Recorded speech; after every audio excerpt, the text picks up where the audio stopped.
Kumusta kayong lahat? Ngayon ay may share lang ako sa inyong konting idea sa mga malapit sa ilog o kaya mahilig inibangan ni mga isda. Okay, so ito ay ang sinasabi ko sa inyong simpleng idea. Ito ay meron ako rito pansalok. Pansalok ito ng isda. Adjustable na i-adjust ito. Pwede itong pahabain. Yan.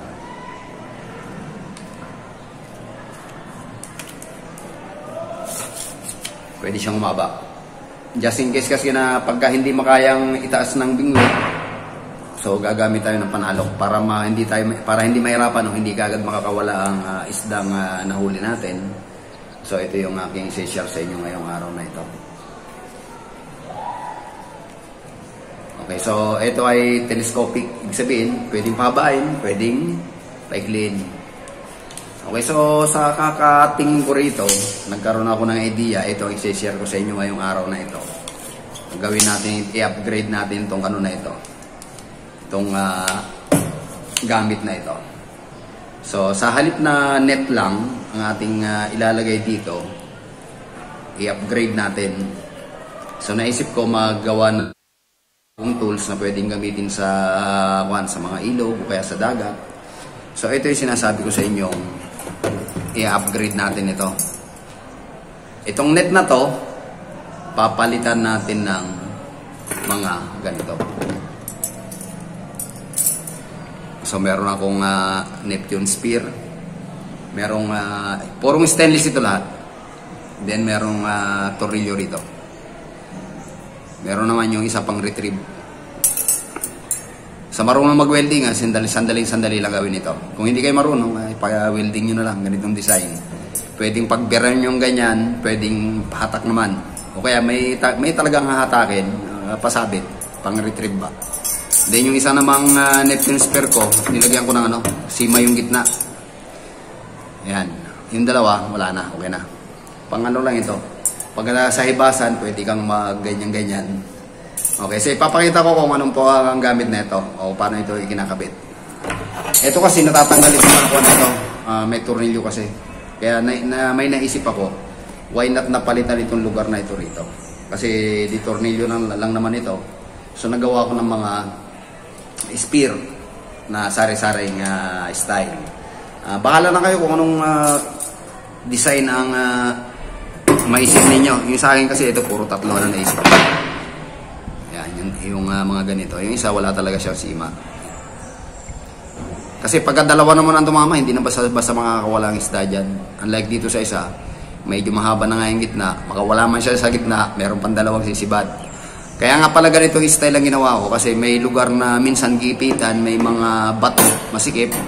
So pwedeng ang pagtira nyo patagilid. Kasi kung apat ito, kung apatin natin yung pinakasima, pagdating sa mga gipitan, hindi natin magagamit. Unlike dito sa ganitong style, kapag merong batong medyo masakip, pwede nating itagilid, pwede nating isundutin ang ating target. So ganun din dito. Kapag hindi mahatak kasi pagka meron tayong bingwit, sumiksik sa mga ilalim, makakatulong ito. Pwedeng pang-retrieve ito. Okay, so ito ay merong tornilyo sa ibabaw. Ayan, meron siyang provide na tornilyo dyan. Siya nga pala, in-upgrade yun na rin ito. Nilagyan ko na rin ito ng tornilyo rito kasi itong hindi mo na ito, natatanggal. So para hindi siya talaga mahugot, pag nilagay natin ito, nilagyan ko na rin siya ng pinaka-tornilyo. So ikakasalang natin ito rito. Detachable ito. Ibig sabihin, pwede tanggalin, pwede ikabit, pwede palitan. So malaking bagay ito sa mga malapit sa ilog. Ayan. Meron na kagad tayong pangsibat. Kung gusto nyo ganito lang kahaba, okay lang. Pagka mababaw lang. Kung malalim naman ang ating bibirahin, pwede natin i-adjust yan. Yan, isang adjustment. Medyo mahaba na rin ito. Ngayon kung talagang kulang pa rin, meron pang isa. Yan. Mahaba-haba na yung ating mararating dito. Yan, ganyan nakahaba yan.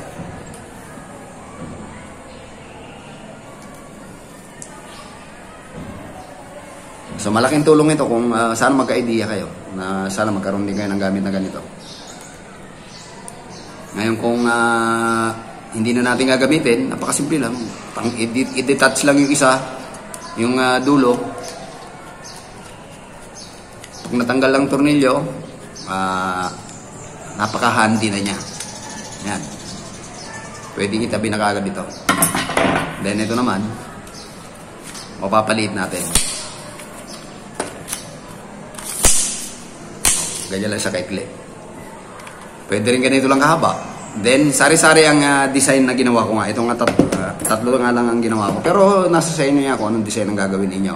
For the meantime, ganito lang muna ang ginawa kong mga design sa kanya. Lahat ito ay purong stainless lahat ito. Para siguradong hindi kakalawangin. Share ko lang sa inyo. Sana magka-idea kayo. Pero yung iba naman dyan, kung hindi kayo marunong mag-welding, ipa-welding nyo lang ng ganitong style. Bahala na kayo kung anong style ang gusto niyo. Pwede nga isahan lang Single lang na ganito. Pwede rin mas mahaba rito, mas maikli. Nasa inyo na yan kung anong gusto ninyo. Ayan, napaka-simple lang. Tutornilyo lang natin sa dulo na ito. At sigurado naman, siniguro ko ito na itong portion na ito, hindi ito mahuhugot. Hindi ito madadala. Ilagyan ko yan ng lock. Ayan, meron na kagad tayo sibat. May spare na kagad tayo. Pwedeng ihagis ng paganyan or pwedeng mano-mano ka lang na magsisibat. Kung kinakailangan mo ng mas mahaba, i-adjust mo lang. Ayan, meron ka na kagad mahabang sibat. Kung kulang pa, adjust mo ulit. Mahaba-haba na ito. Pagka malayo na yung dudungkalin mo. Okay, so meron ka ng libangan. Makakapaglibang ka na, makakapanghuli ka na ng target mo. Either na hipon, isda. So, nasa sa inyo yan. So, napakalaking bagay na ito. Sana magkaroon kayo ng idea lang magkaroon ng ganitong mga tools. Kung nasa dagat rin lang kayo. Kaya kung pupunta sa dagat. Actually, talaga pupunta kami sa dagat ngayon. Kaya kung mapapansin nyo yung background ko yan. Puro pangisda lahat yan. Maglilibang muna kami ron. So, gaya ng sabi ko, ito ay detachable lahat. Iisa lang ang size ng tornilyo yung ginamit ko rito. Di 12 lang na tornilyo. Yan. Tanggal na kagad yung isang sibat. Then, kung mangsasalo ka lang ng mga hipon-hipon o ano lang, ito naman ang gagamitin natin. Yan. Lambat naman. So, di tornilyo din ito. Yan, meron ka na kagad pang lambat. Okay, so itong mga tools na to, sana magka-idea kayo pa kung paano ginagamit. Hindi yung isang tools lang na pang lambat lang. Naisipan ko lang, dagdagan, in-upgrade ko lang.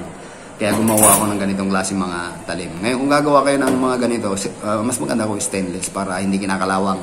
Kasi kung hindi stainless, madaling kalawangin. So, sayang lang ang pagod nyo. So, inuulit ko, ito ay idea lang. Just in case na magkaroon lang kayo ng idea o sana magustuhan nyo, pwede kayo magpagawa ng ganito. Sandali lang to sa mga welder. Kung may kakilala kayong, may alam kayong welding shop, o welding nyo lang ng ganyan, may gamit na kagad kayo. So, on the spot, meron kagad kayong sibat. So, sari-sari ang pwedeng ilagay nyo rito. Pwede single lang, double na spear. So, nasa sa inyo na yan. Okay, so hanggang dito na lamang muna uli. At sana nabigyan ko kayo ng idea na yung ganitong klaseng mga gadget o tools, pwede natin i-convert. So, yung pinakita ko sa inyo, sample lang na ito. Makakapag-design pa kayo na mas maganda. So, konting ano lang, konting gastos, konting tiyaga para magkaroon kayo ng gamit. Ang nire-recommend ko, yung hindi kaagad basta-basta na-deteriorate na mga gamit. I mean, dapat stainless. Para habang buhay, hindi masasayang yung mga gamit. Okay, so for the meantime, hanggang dito na lamang muna uli.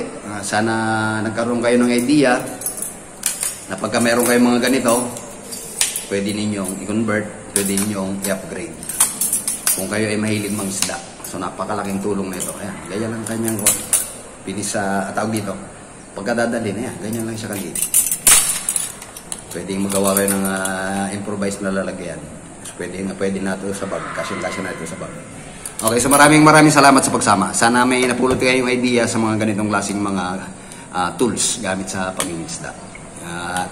Thank you so much ulit. Pasensya na at medyo matagal ako hindi nakapag-upload. Until then.